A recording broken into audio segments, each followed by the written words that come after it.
Do you understand the Toad? Is it like ayahuasca? No, it takes you to another level. Ayahuasca is nothing compared to this. All of these medicines, that's why they're called spiritual medicines, are helping to get to that place of self-love and understand the transcendence of self-love into oneness and into other realms and understanding your multidimensional self. Absolutely. And the other thing is to remember is that these are heart openers. That's what they're called, heart openers. They open the heart chakra, the heart energy center, to love, understanding, peace, wholeness within self. Welcome to another edition of Psychedelic Sages, where we provide intuitive insights, truth bust, and serve as watchdogs and guides for topics around spiritual medicines, more commonly referred to as psychedelics. Welcome to another episode of Psychedelic Sages. I'm Beth Bell. I'm Stephanie Salt. And we're here with a really interesting clip, taking a look at Mike Tyson and his experience with Bufo. Steph, are you ready for this one? Yes. I've been told that you were born again, basically, 3 or 4 months ago, that you found a place where, and I'd like you to explain this to me, the Toad. I'd like you to explain the Toad to me. Do you understand the Toad? Is it like ayahuasca? No, it takes you to another level. Ayahuasca is nothing compared to this. Is it called DMT? Yes.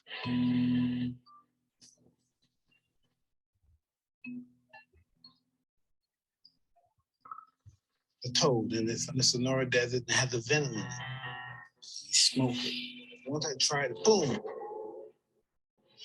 Everything so fast. When I fell out, the only thing I was conscious about was out. My brain was still functioning, my thoughts, I could still talk to myself, I could hear my mind, and I was saying, I fucked up. And I killed myself. Because you killed Yeah, I was dying. It was just really mind-blowing. Spiritual in nature, though, right? Like you're just... Yeah, really, my whole life totally changed. It sounds like a movie script, but it's really the real deal. At that moment, you're talking about like you come to and you are altered. You are altered and it stayed.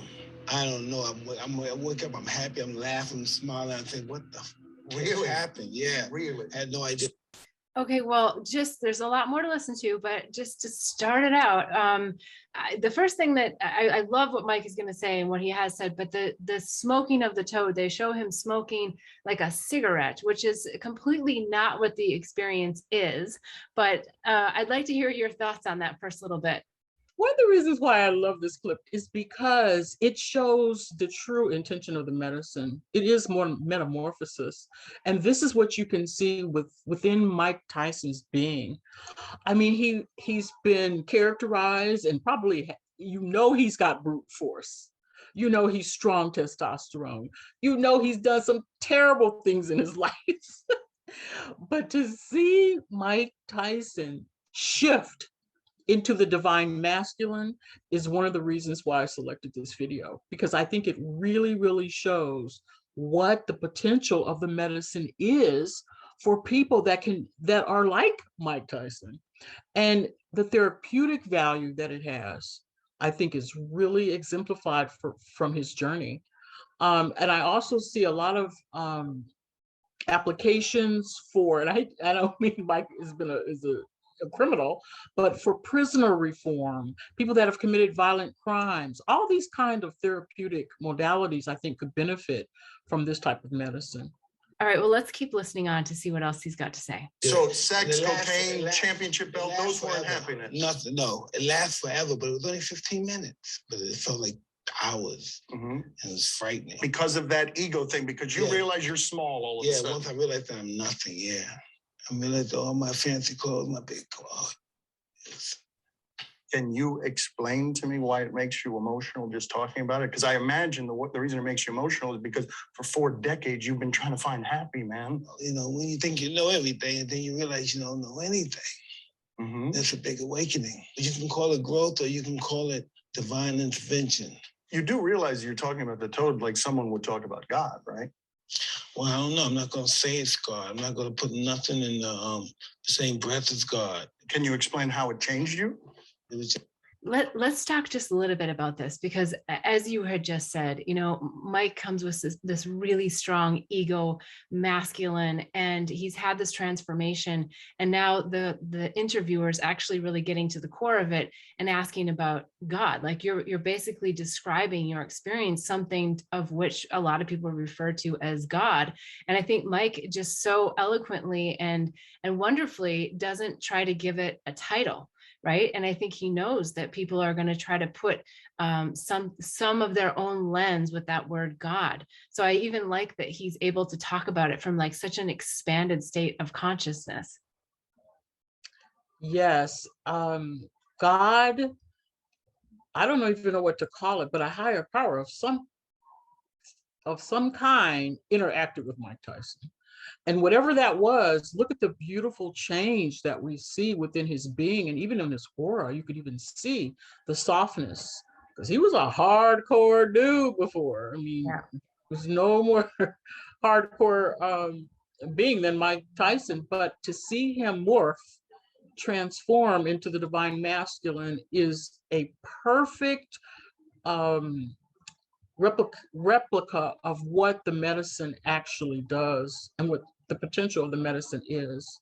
Yeah, I agree. I mean, once you go to oneness and the Godhead, and you understand that you are part of everything, there's no chance that you're not going to have a massive shift. So let's take a listen to a little bit more of what he has to say. Just the death of your ego. Your ego died. I felt so naked and afraid at that particular time, because that's all that really had me. Really think about it was my ego. That's interesting, because your ego served you too, or in some of the ways other people would measure success. Oh, no doubt, 100%. It made me that guy that I really wasn't interested in as I got older, but that made me a very special and famous person.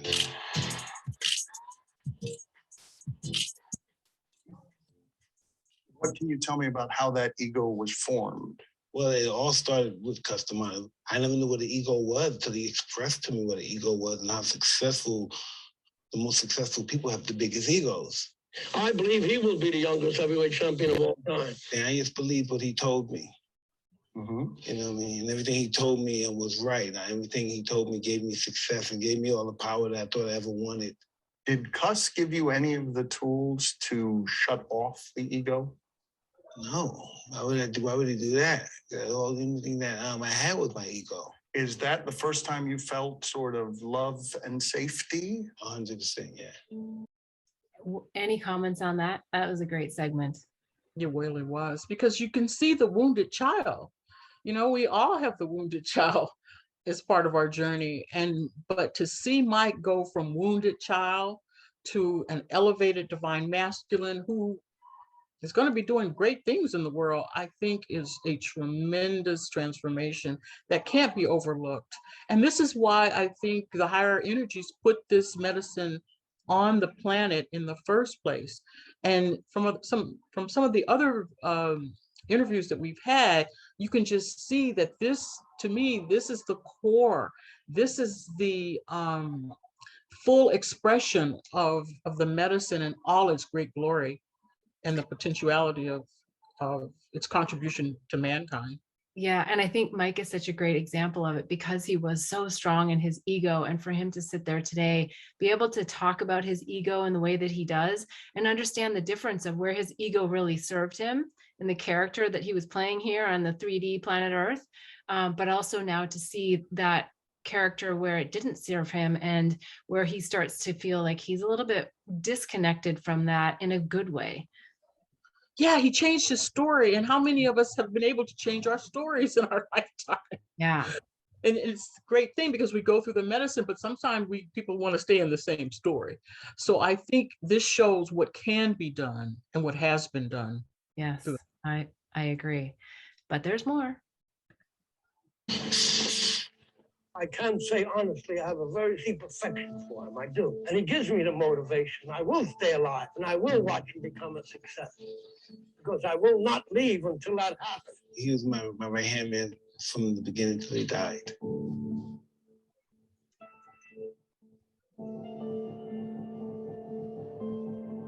I didn't want to let Cuss down. The only guy that believed in me. The only guy. when you look back at his love and that discipline, have you had another love like that in your life that felt like that? Because that was the first time you felt cared for. I love because of the father, because it's really like a general. And you have to listen to the general. You have to believe everything. You were a soldier. You have to believe everything the generals say is right. Mm-hmm. You can't second guess it. But do you now look back and be like, I could have gotten a little more No, well, compassion listen, here? I wouldn't have the relationships with my children that I had with Cuff. No, I wouldn't do that. Mm-hmm. But I'm so happy that I did have a relationship like that with him. I wouldn't want it to change any other way. Was there any joy in your childhood? I like him, joy when I made Customata happy. So that was it. That's what love felt like, Yeah, succeeding making for him him. happy, yeah. Making him happy, accomplishing, feeding Yeah. your ego, Yeah. and then your Yeah. ego becomes a monster. Yeah, big time. Okay, so he's starting to see even how this transformed him beyond himself and into his relationships with his children. And he speaks of, I believe it was a trainer or someone, you know, the gentleman who was just such a big advocate for him in his upcoming years of becoming a world-class boxer. Yes, Gus D'Amato, his mentor and benefactor, Mm. who he attributes a lot of love to, and that's the only time apparently he's ever felt love. But I really believe that this is a journey for Mike Tyson to self-love. I think he's loving himself for the very first time in his life.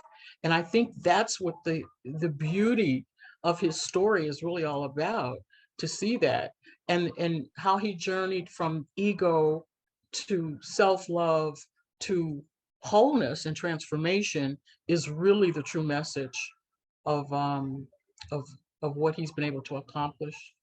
Yeah, I agree. And I all of these medicines, that's why they're called spiritual medicines, are helping to get to that place of self-love and understand the transcendence of self-love into oneness and into other realms and understanding your multidimensional self.